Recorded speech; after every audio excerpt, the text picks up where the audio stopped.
sakit ay titiisin.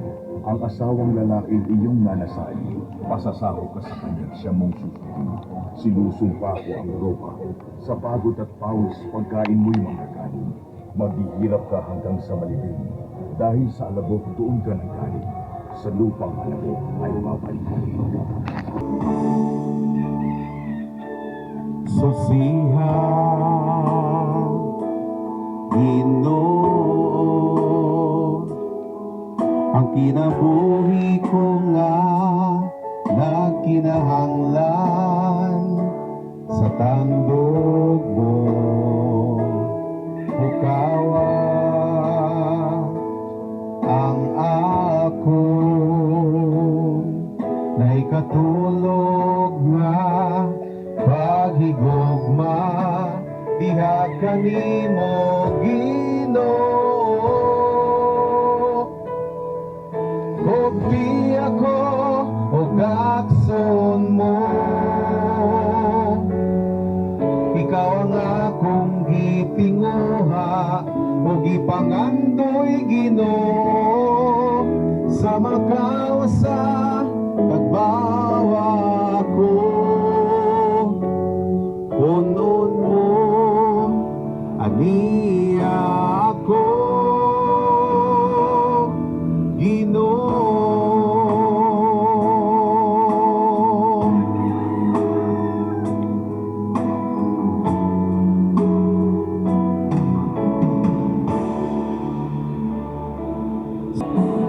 Wow.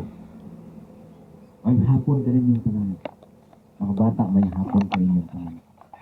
Nandito kayo sa ato pasalida. Actually, first time na ako nakakita ito. Oo nga, Superbook. Kasi why amo TV? Oh. Nandito din, no? So, ang story ato, mga kaigalaan ko, di ba katong bata? Gibawalan sa iyang papa na ayaw pagsuod ngadto sa room sa laboratory. Kita ninyo, di ba? Piroon sa giguhat sa bata. Supa. Now, kung atong tan-awon, gidala ang mga bata ngadto sa Garden of Eden, di ba? Ngadiin dito sa Garden of Eden, perfect ang dito. Waysa, nindot kaayo ang layon, dili mo paak. Ang has, dili manglabot. Anang mga hayop, dili manglabot. Pero sa diha nga si Adan, ug si Iba, hikuha atong bungas kahoy, nga nag-ingon ang Dios. Nakakasi instruction na to. Ingon ang Dios, ayaw pagkuha ni anang bunga nga naas taliwala. Pwede mo mukaon sa tanang mabunga din sa kahoy. Oh. Karon, di ba nagsuroy-suroy si ang babae? Kinsa ito ang babae?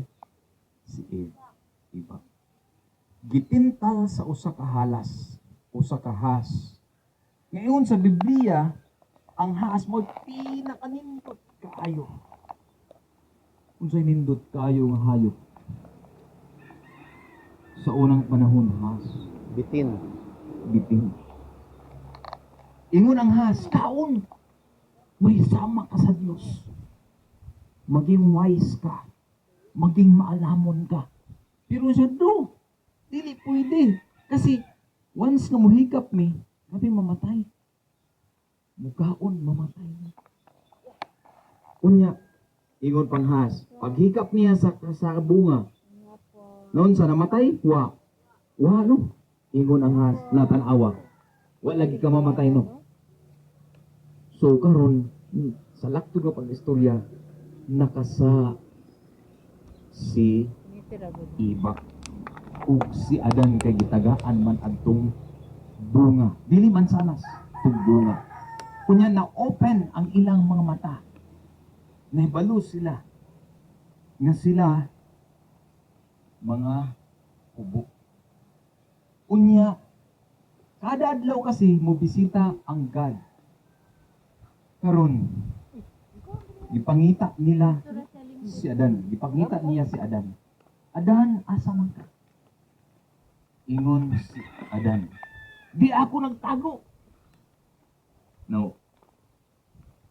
Dinhi. Tinoo dili. Basta makasahat, ano, mutahago, ano?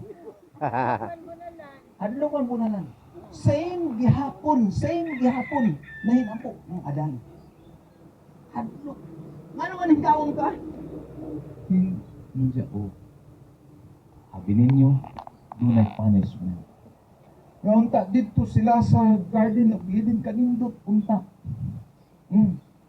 Kanindot ang ilang gipuyan. Pero sa diha nga nakasala, gipalayas sila. Unya, lingi asa imong katapan. Lingi ang tanawa. Kung sa'yo tanaw nimo, mura bag unggoy dili. Ha?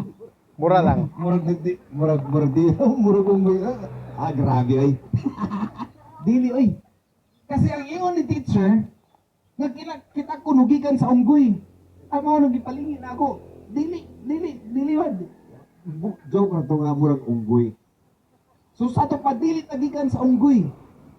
Ang atong mga kalululuhan si Adan ug si Iba nakasala. Nag-ingon ang Bible, because of one man, tungod sa usa ka tawo, sin enter the world. So kitang tanan ibig sabihin nakasala tungod ni Adan. Because of one man, si Adan nakasala ang Adan. Unya, ang pulong sa Ginoo, kitang tanan nakasala. Kuya, pastor, bata ko man ko sa abin niyo kitang tanan makasasala. Ang pulong sa Ginoo nagaingon, we are all sinners. Ug ang bayad sa sala mao ang kamatayon, pero dunay gasa ang Dios kinabuhi ug walay katapusan. True, inagi. Gift of life, gift of God, makuha nato, maangko nato through Jesus Christ. So sa ito pa, sa laptop na istorya, itang tanan makasasala. Amen. Kunya ang bayad sa sala maong kamatayon. Ang bayad sa sala maong impierno. Ang tanan nga makasasala dili patos langit. Ang tanan nga tus impierno. Pero dunay grasya, dunay gugma ang Dios. God the Father sent His Son Jesus Christ. John 3:16, for God, listen. For God so loved the world. Ang Diyos na higugma sa mga tao. Matiguang, mabata, mababayi, malalaki, mabuutan, makriminal, makasasala. Gihigugma sa Ginoo ang tanan. Amen. Gihigugma. Busa iyang gipadala si Jesus. Dunay first Adam, mao tong nakasala, nakita nato diri. Pero dunay second Adam, way lain si Jesus. Ang pulong sa Ginoo, whosoever believeth in Him, bisan kinsa mo salig kaniya, kanang kaniya si Jesus, mutuo, dili mapahamak, dili maimperno sa laktong istorya, kung dili makabaton o kinabuhi mo nito. Wala pa na ko ninyo. Gusto ba mo? Datos lang. Isang kamo. How about you? Gusto mo maglangit? Thank you. Dunay atong desisyon. Dunay regalo ang Dios. Example. Kini siya mao ning regalo. Akong ihatag. Ihatag nako ang regalo. Kunya gigunitan ra nimong regalo. Imo ra gigunitan wa nimo abrihi, wa nimo tan-awa, wa nimo dawatan. O gidawat kay gigunitan ra, wa nimo abrihi. Naangkon ba nimong regalo? Wa. Wa, kay imo ra gigunitan, wa nimo abrihi. So karon ang challenge. Imong desisyonan ablihi una kuha para maina. Ug karon bisan pag muingon ka, kinahanglan magdesisyon ka, ang imong desisyon dawata si Ginoong Hesus. Tuohi si Ginoong Hesus. Kinsa mo tuo sa Ginoo? Praise God. Palakpakan natin ang Panginoon. Mag-ingon ang pulong sa Ginoo sa John 1:12, kinsa tumutuo, kinsa tumudawat, mahimong anak sa Ginoo. Mahimot ang anak sa Ginoo. Kung kita mutuawat, kinsa tumutuo, mahimong anak sa Ginoo. Pero hinumdumi ha, makasasala ka. Tungod kang hagan ug si iba, dili tagikan sa unggoy, ha? Dili tagikan sa small particle. Dili tagikan sa kanang small atom. Dili gikan ta kang adan ug si iba atong kaluluwa. At ako una to atong tingog ha, mag-pray ta sunod mo. Let us pray. Ginoong Hesus, sunod mo. Ayaw ka uwaw. Atong pasudlon si Jesus sa atong kasing-kasing pinagis pagampo. Nya kini siya nga pagampuhin mo nga kinasing-kasing. Nga dili aksidente nga ni atadihi. Kung dili mo ni kabubuton sa Ginoo. Sige, sunod mo ha, dako inyo tingog. Ginoong Hesus, dawaton ta ka.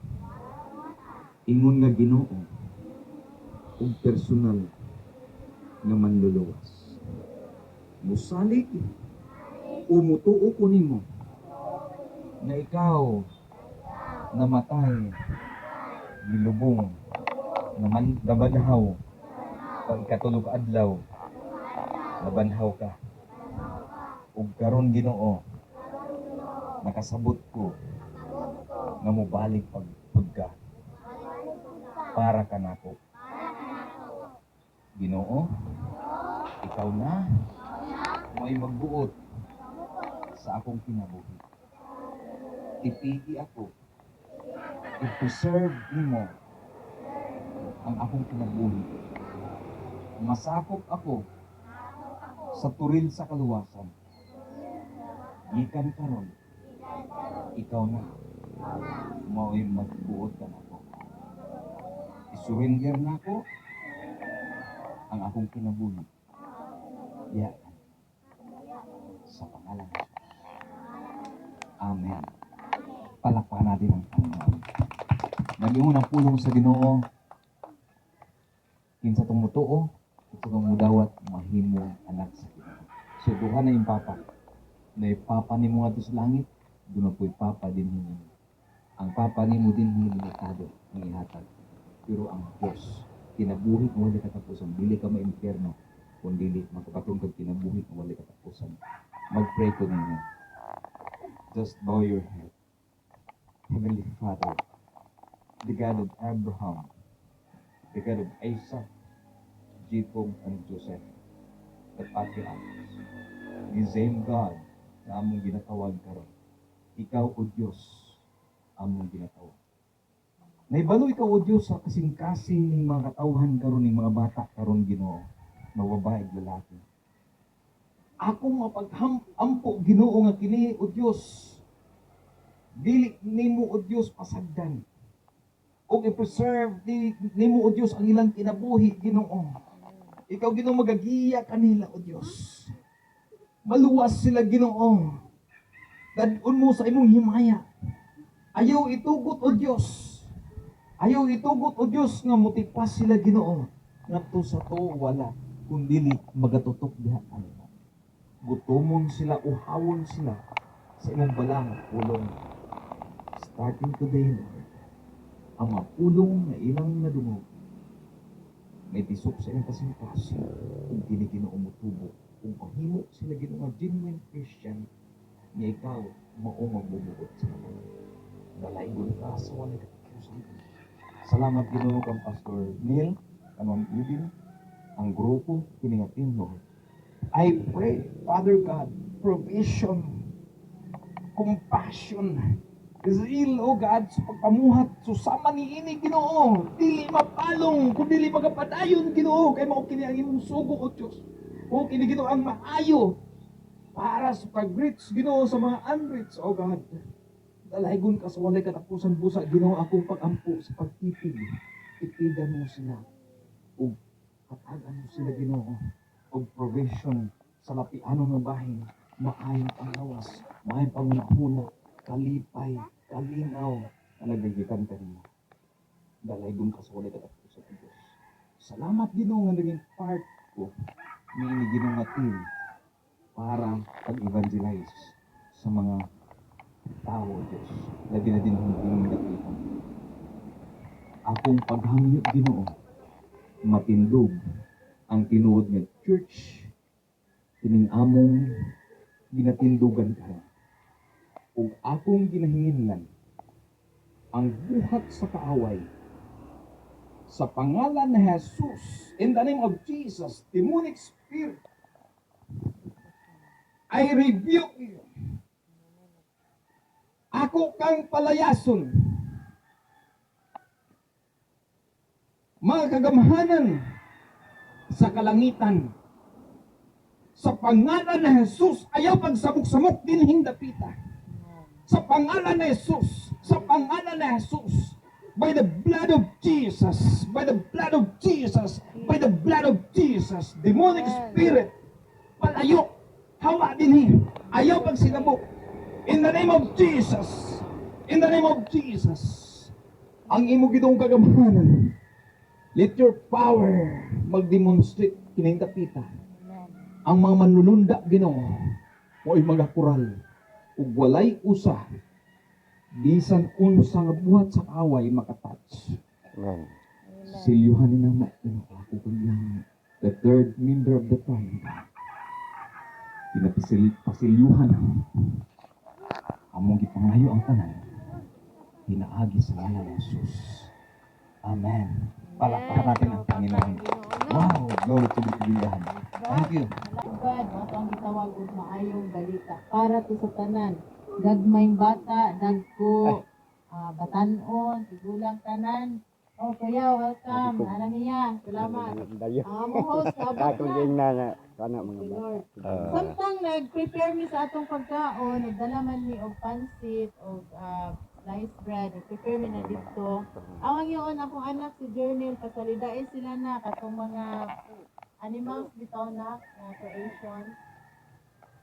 Sakato na katong mga big fishes para maligaw sila.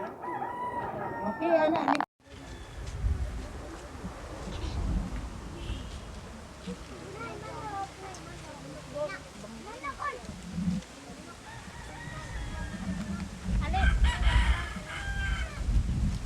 Ako may anak na yun.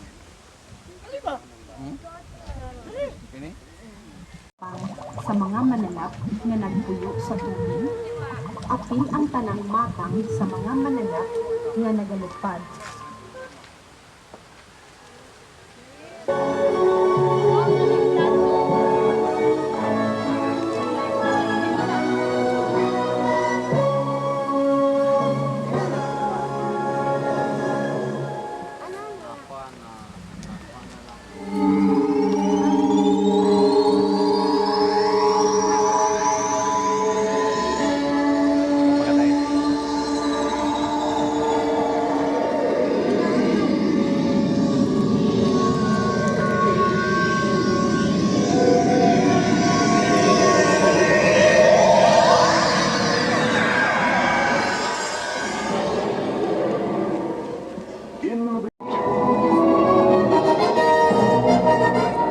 And there was light. And God separated the light from the darkness, and called the light day, and the darkness he called night.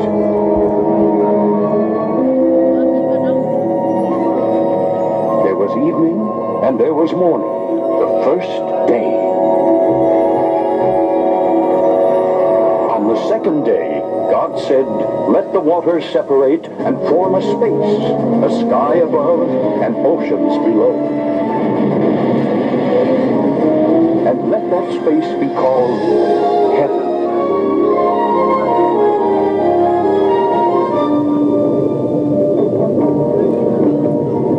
On the third day, God said, "Let the waters be gathered into one place, and let dry land appear."